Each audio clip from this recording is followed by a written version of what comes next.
Donnie and Dolly. The team is supported by ableauctions.ca. Closing your business? We can help.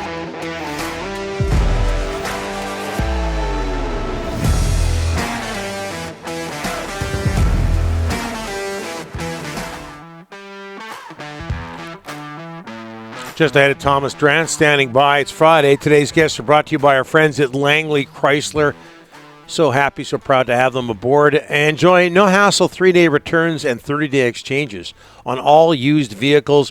So you can make sure what you get is just right for you on one of the largest inventories in BC. Don't just love your car, love buying it at langleychrysler.com. He joins us every Friday from The Athletic, a Donnie and Dolly regular, Thomas Drance. How are you, sir?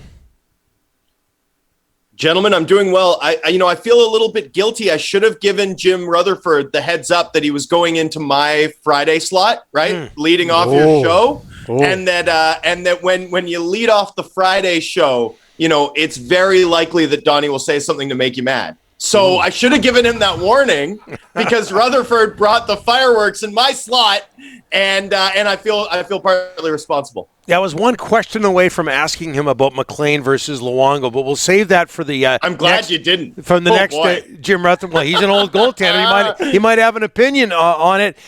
He talked about, and it seemed like maybe he's getting a little bit frustrated with impatience in this market. Your opinion, your thoughts, when it comes to JT Miller.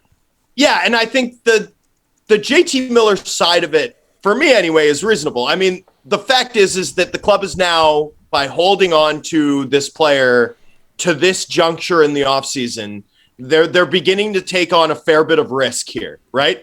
In terms of Miller's trade value, it's not going to go up.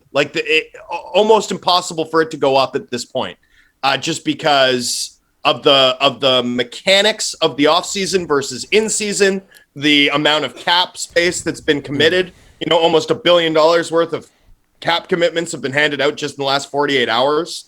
It all makes it complicated from a Canucks perspective if you're going to move him. Now, if you're going to re-sign him, perhaps the balance may tilt back toward the Canucks, particularly in the event that, they lock up Horvat. You have some success. Miller maybe is not on a 99-point pace over 82 games next season, right? There's some things that could line up to make that part of the equation more team-friendly. But the impatience on the Miller side, for me, it's legitimate in this market, but it's sort of, it's an appetizer. It's a subheader. It's sort of secondary, I think, to the wider impatience about where this club stands 2 days into free agency. And I think that's where much of the impatience that I've heard from fans in this market sort of stems from. At the end of the day, this team is fundamentally unchanged from the one we saw end last season, with the exception that, Mikheyev and Lazar represent pretty significant upgrades over Highmore and Lammikko, right? Yeah. And that's about it. So this team that has struggled, missed the playoffs 6 of the last 7 years, with this core group, has missed the playoffs the last 2 years after the success in the 2020 bubble, has been doubled down on from today's vantage point. There may be another shoe to drop, but from today's vantage point, they've doubled down on this group. And, I think it's fair to look at that and say, is that good enough? Is this blue line good enough? Doesn't this club need more changes if they're going to begin to count themselves among the elite in the NHL, as opposed to just, hammering their head against the wall again, hoping for a playoff berth, and that fake belief, that lie that people are told that anything can happen. It can't. It doesn't. You have to be great. Thomas, you touched on this, so I think I know your answer, but I'll let you expand on it. Are the Canucks a better team today than they were 8-9 days ago? Well, they are. They are, because they've added, 2 players that I think are really good fits, right? I think Mikheyev and Lazar bring one specific shared trait that this club was so desperate for, and that I think fits really well into the identity that they began to carve out under Bruce Boudreau. And that is, Lazar and Mikheyev are exceptional forechecking forwards, like exceptional. This club is going to be really hard to break out against. You know, Pettersson's a really good forechecker. I know he's not the biggest guy, but he anticipates plays really well, gets in there fast, isn't afraid to go to hard areas. JT Miller's a very good forechecker, disruptive. Bo Horvat, we know he can do it. You know, even guys like Brock Besser, not the fastest guy, reads plays really well and wins a lot of battles on the wall. I mean, you know, this team should be pretty tough to break out against, and that's really good because this team's going to have trouble manufacturing offense if they're trying to, you know, connect plays from the blue line to their forward group, as we saw last season. So one way around that, sometimes the best offense is to pounce on your opponents the moment they turn the puck over, ideally up ice. And I think the club's going to be reliant on that, and they've landed a couple of bottom six forwards who, in my view, fit that potential game plan to a T. My concern, though, gentlemen, again, is at the end of the day, the Canucks in free agency went out and spent nearly, $6 million combined on a pair of forwards that I rate as bottom six forwards. Well, we've seen that movie before. And, you know, I get that it's not fair to apply, you know, our accumulated neurosis from decades following this particular organization, and use that to set a standard by which to judge new management. They deserve to be judged on their own merits, the merits of their own moves. But it feels familiar, and it feels like a strategy this team's tried before. And I didn't like the movie the last time either, gentlemen. Thomas, let's talk a little bit about, they addressed the forwards in free agency like they said they were going to. They wanted a better top 12 group, and they got that. What about the blue line? How do they possibly improve that blue line before opening night? Well, I mean, there's about 1.4 million in space remaining. I don't see any bodies on the market still. I mean, could you take a flyer on a PK Subban or a Calvin DeHaan? Maybe, sure. Not moving the needle, right? Like that's not a move that moves the needle in my view in terms of upgrading this blue line. So it's going to have to come on the trade market. I don't think there's any secret that they know that's a priority for them, and yet we haven't seen those moves yet. I think where I get a little bit nervous about the Canucks positioning at this point in the offseason, Rick, is, you know, there's still action that's going to happen between now and training camp, obviously, right? Yeah.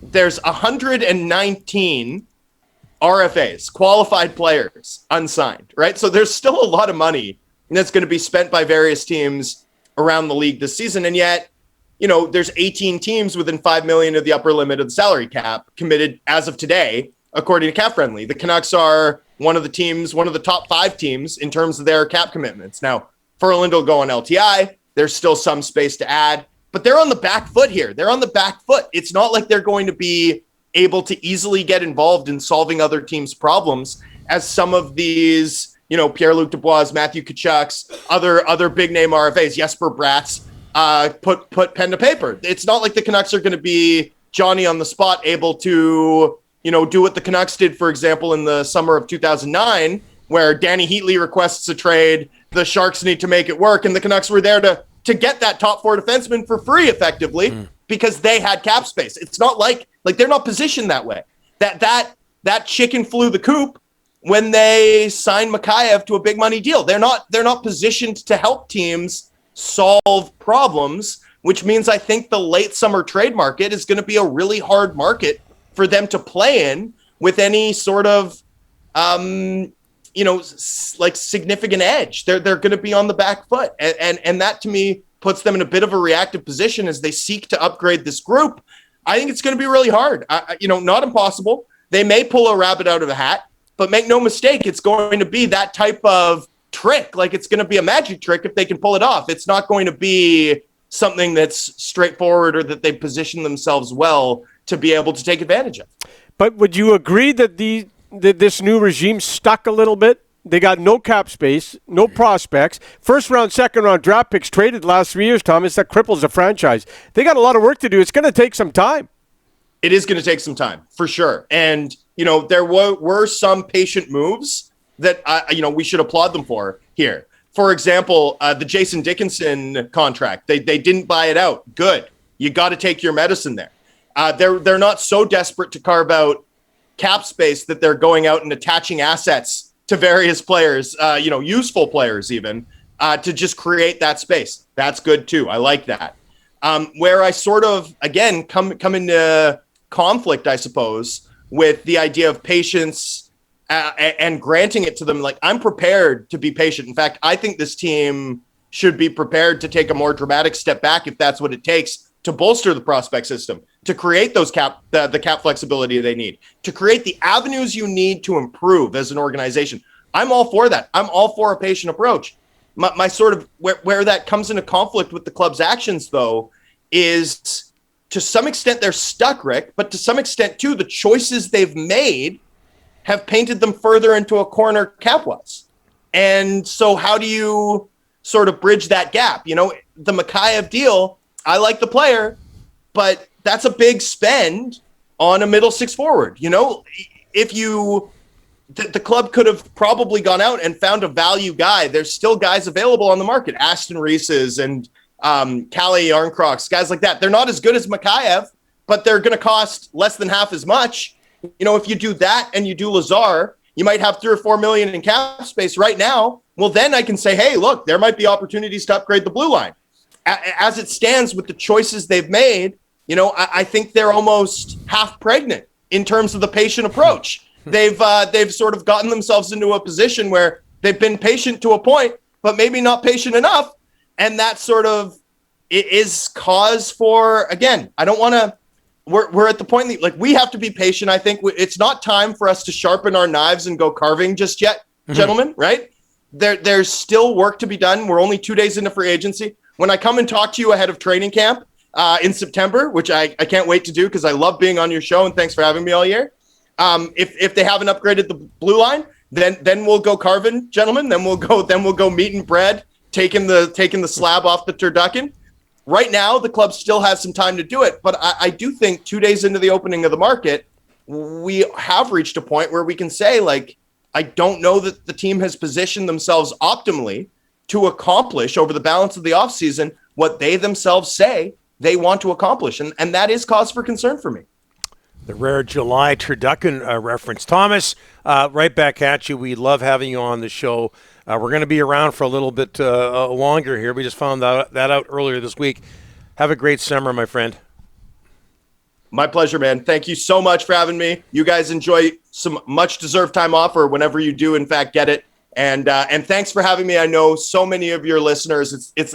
I hear from them all the time. I'm their favorite guest. They never change the channel. They really appreciate my insight. They think that I'm, fair, balanced, super positive spin on the team. So thank you to all your viewers as well for the love, for the deep-seated love that they show me all the time. They all know who you are, and that's the battle in our business. And don't call me when I'm on my walk. Never again. Too negative. Screws up my walk. I'm always going to call you Rick, and we'll always yell at each other. It'll be fun. He loves it. Thomas, thanks so much. Have a great boys. summer. You bet.